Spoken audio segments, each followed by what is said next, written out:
समझ भाई बहनों को नमस्कार।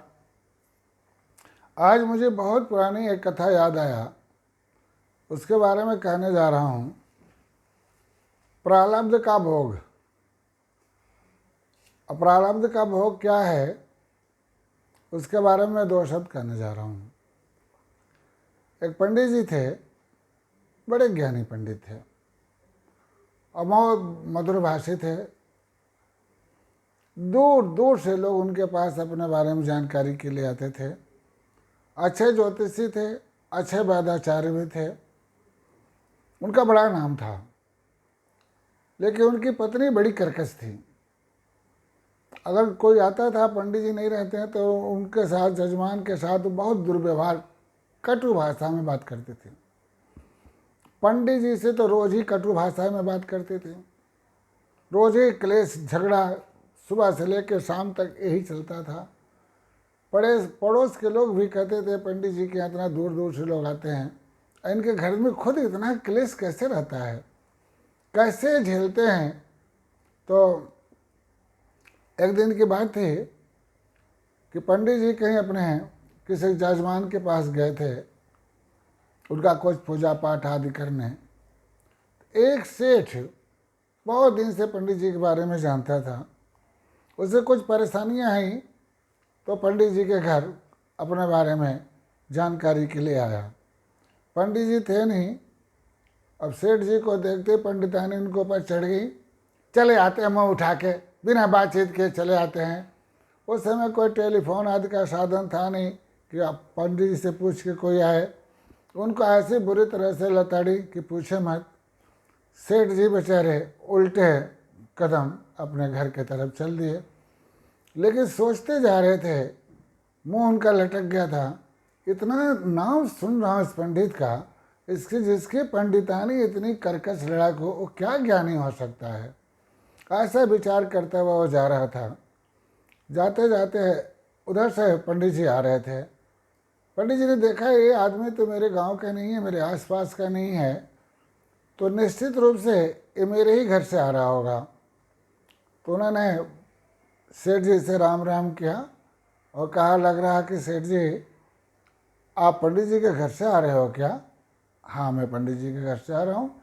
लेकिन आपको कैसे पता कि मैं पंडित जी के घर से आ रहा हूँ और मैं सेठ ही जी हूँ?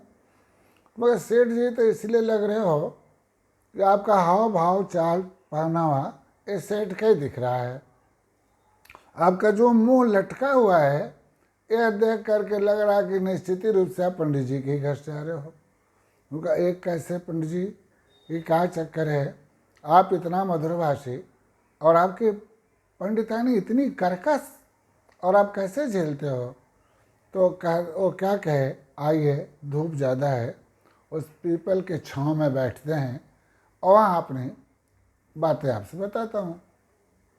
वहाँ आए, दोनों बैठे तो पंडित जी कहने लगे, सेठ जी दरअसल ये जो हमारी पत्नी है, ये पिछले जन्म की गाय थी, गाय, और मैं था कौवा।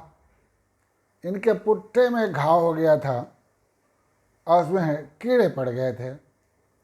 उस कीड़े को खाने के लिए मैं रोज़ आता था और वो कीड़ा खाता था। गाय को परेशानी होती थी, लेकिन मैं रोज़ आना तंग करता था। एक रोज़ मेरा चोंच गहरा लग गया और मांस में धंस गया। गाय बिलबिला गई और कूदते कूदते भागते भागते गई और कुएं में गिर गई। कुएं में गिर गई तो मैं भी दब के मर गया और गाय भी बेचारी मर गई। तो दोनों का जन्म हुआ। अब मैं पति बनाए, पत्नी बनी।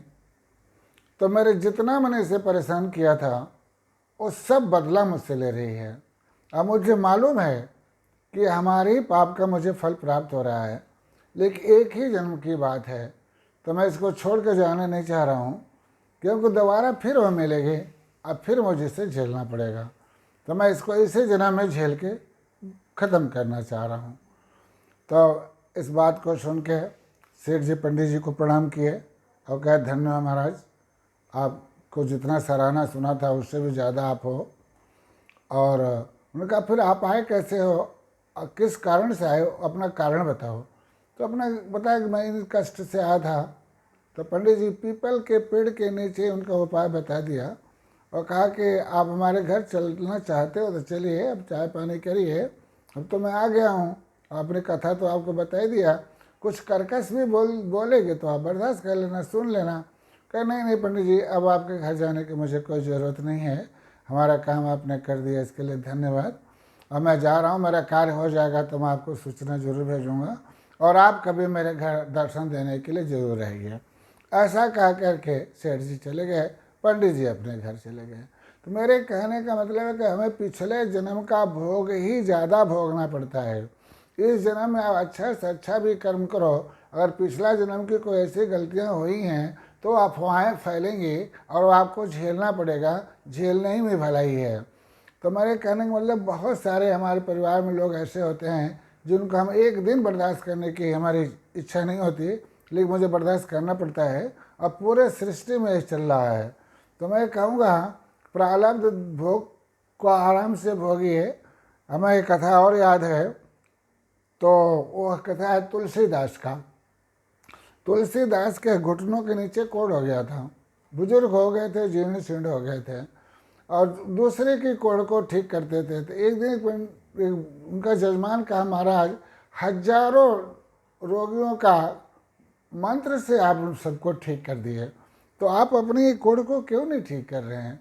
कहा बेटा मैं इसे ठीक तो कर सकता हूँ, लेकिन ये मेरे कुकर्मों का फल है, अगर इसको ले करके मैं मरूंगा तो ये भोगने के लिए मुझे आना पड़ेगा, सबसे पहले जन्म से ये रोग होगा, फिर मेरा कायाकल्प होगा।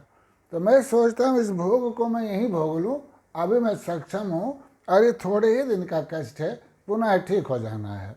तो ऐसे ऐसे ज्ञानियों के पास भी एक कष्ट आता है, तो कष्ट से किसी भी भाई बहनों को घबराना नहीं चाहिए, अपने प्रारब्ध समझ करके अपना भोग करना चाहिए। शुद्ध कर्म करने में विश्वास रखिए, नेक नियति मंजिल आसान, ये पुरानी कहावतें वो बिल्कुल सत्य है। तो आज मैं इतना ही कह करके बंद कर रहा हूँ। जिस भाई बहनों को अच्छा लगता है ज़्यादा से ज़्यादा शेयर करें, जो पहले बार आए हों सब्सक्राइब करें, लाइक करें। धन्यवाद।